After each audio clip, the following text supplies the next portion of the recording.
All right, the next one is pragmatism. Pragmatism's roots come from the thinking of a number of 19th century American philosophers. That would be Charles Peirce, William James, and John Dewey. Probably out of those three, you've probably heard more, or at least heard the name of John Dewey. Especially if you had sociology, you've probably heard of John Dewey. Pragmatism is a process philosophy that stresses evolving and changing rather than being.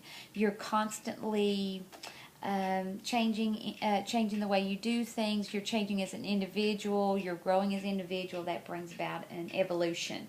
It differs from most forms of idealism and realism by belief in an open universe that is dynamic, evolving, and in a state of becoming. I'm not sure that pragmatists would ever think we finally get there, that we're there. Because change is so important, pragmatists place a great deal of emphasis on the importance of understanding what it means to know knowledge, that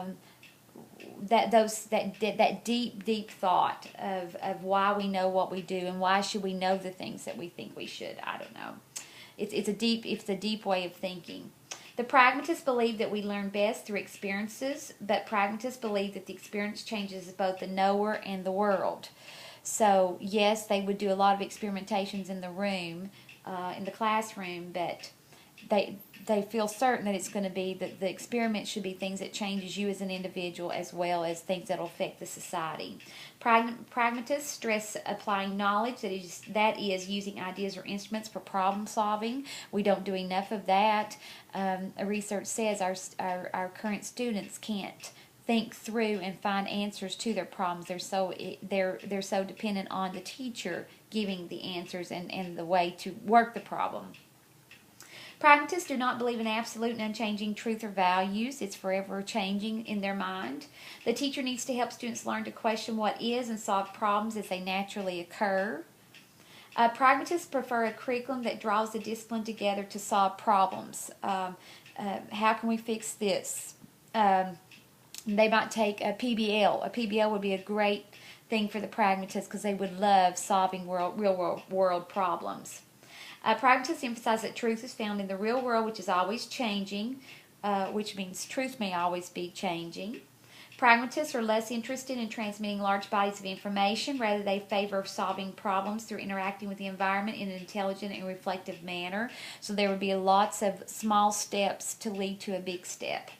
Teaching students to use methods of scientific inquiry is a high priority. Lots of that hands-on thinking, analytical thinking, problem-solving, decision-making, those kinds of thinking.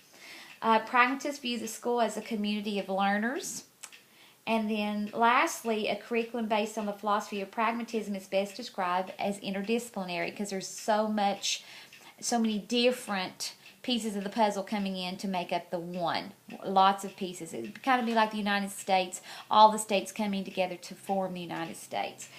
This was on pages 87 and 89 in the book if you want to go back and read a little bit.